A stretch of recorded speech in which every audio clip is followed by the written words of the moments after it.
Sebab ada yang kata, siapa yang beribadat kerana nakkan syurga, ada yang sebut, siapa yang beribadat nakkan syurga, syirik.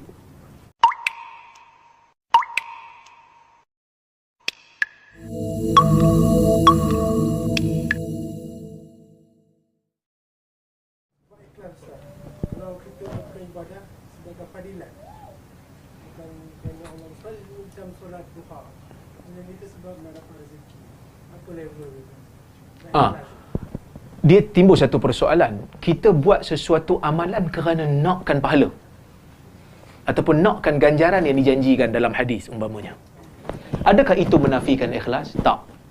Selagi mana dia disebut dalam hadis sebagai ganjaran, maka selagi itu kita boleh untuk mendapatkannya.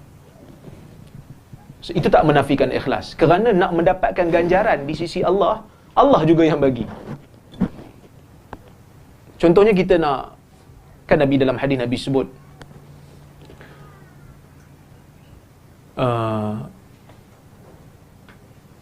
sesiapa di antara kamu yang inginkan yuftah lahu rizquhu wa yunsa' lahu fi athari falyasir rahmahu atau kama qala. Sesiapa yang nak diluaskan rezekinya dan dipanjangkan umurnya, maka hubungkanlah hubungan silaturahim. Berbaiklah dengan kerabat-kerabat. So dia buat tu kerana nak murah rezeki. Dia buat tu kerana nak panjang umur. Itu tak menafikan ikhlas, kerana ia dianjurkan oleh Nabi. Itu tak menafikan. Kerana kita mengharapkan balasan daripada Allah. Boleh tak? Kita nak balasan daripada Allah. Okey. Baik. Sebab ada yang kata, siapa yang beribadat kerana nakkan syurga, ada yang sebut, siapa yang beribadat nakkan syurga, syirik. Tak, kurang tepat. Tak betul lah. Bukan kurang tepat pun. Tak betul. Kerana Nabi pun suruh kita minta syurga Firdaus. Fas'alu Firdaus al-a'la. Minta syurga yang paling tinggi, iaitu syurga Firdaus. Okey? Boleh? Yang menafikan ikhlas ni, bila kita mengharapkan habuan dunia, tak disebut dalam hadis, kita buat sesuatu kerana riak umpamanya. Menafikan ikhlas lah. Cuma riak ni ulama bahas juga. Nasib baik tuan tanya kan. Macam ni. Ulama bahas bab riak ni, bagi orang yang melakukan sesuatu ibadat memang kerana riak, yang ni akan dimurkai oleh Allah. Dia bangkit-bangkit solat tu memang nak tunjuk ke orang, aku orang soleh. Tunjuk ke orang, bukan kerana Allah, tunjuk ke orang. Yang ni memang tidak memberikan manfaat pada dia. Dan dimurkai oleh Allah Azza wa Jalla, memberikan dosa lah. Tapi kalau dia bangkit untuk salat, pada permulaannya memang ikhlas. Dia bangkit salat, memang dia nak salat kerana Allah. Kemudian masuk riak.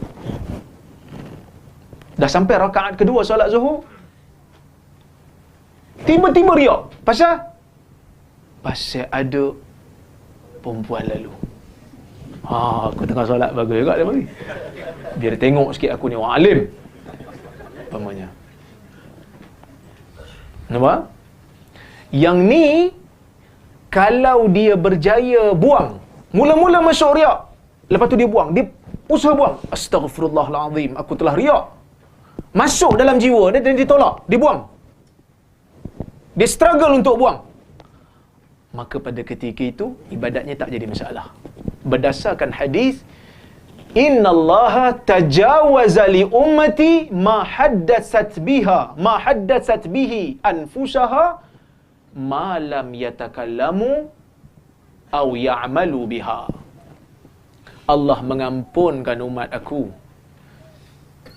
apabila jiwa mereka berkata-kata, selagi mana mereka tak ucap dan selagi mana mereka tak amalkan apa yang terbuku dalam jiwa tu. Maksudnya dia buang. Tapi kalau masuk tengah-tengah dan dia tak buang, dia suka. Dia suka, tetap membatalkan. Masuk tengah-tengah, tapi dia suka. Dia kata, tak apalah, masuk tengah-tengah. Bagus juga ni kan. Baru nampak aku alim sikit. Sebahagian ulama' mengatakan, ya, dia menggugurkan amalan. So bahaya tu. So kita kena hati-hati. Okey?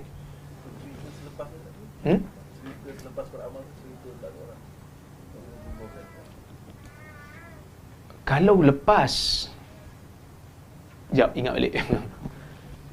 Kalau riak datang selepas, wallahu alam, sekadar yang saya ingat, saya tak apa ingat, tidak memberikan apa-apa kesan pada ibadat yang kita buat tu. Cuma dia jadi masalah pada apa yang kita cerita tu lah. Maksudnya kita cerita tu, riak itu je lah. Ibadat tadi telah sah dan memberikan pahala.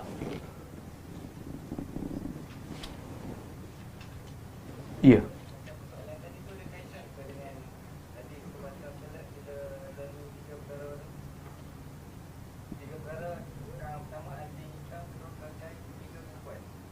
Tak ada kaitan dengan yang hadis tu bila Nabi kata yaqta'us salah al-kalb wal himar wal mar'ah, salat menjadi terputus disebabkan anjing lalu, disebabkan himar lalu, disebabkan orang perempuan lalu.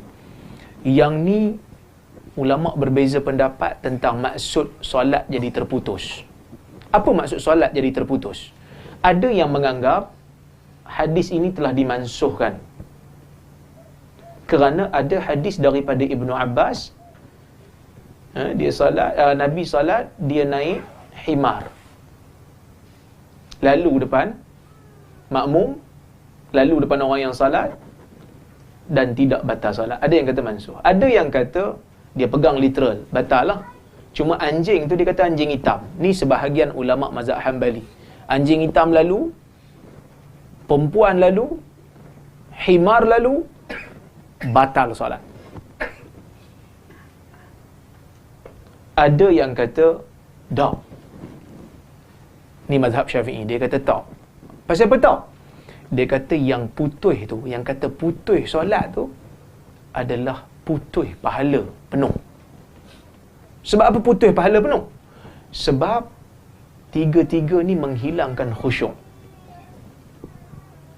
Kerana hadis dalam bab ni berbeza-beza. Sebab Aisyah kata, Nabi pernah salat dan aku baring depan dia. Aku baring depan dia, sehingga bila dia nak salat, dia sentuh kaki aku. Dia ramah kaki aku, sehingga aku tarik. Lepas tu dia sujud. Lepas tu bila dia bangun, aku lunjur balik kaki. Bila nak sujud balik, dia ramah kaki aku. Aku pun tarik kaki.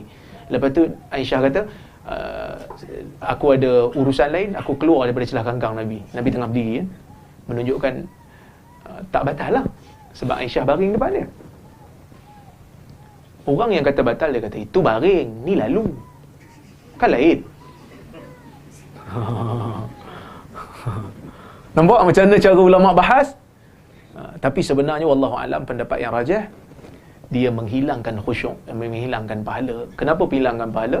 Kerana bila anjing lalu, biasanya orang akan takut kena gigit, kena ganggu. Bila lalunya himar, kita akan terganggu dengan suara himar yang bising, yang bau bunyi tak sedap. Dan biasa perempuan lalu, kita akan terganggu juga.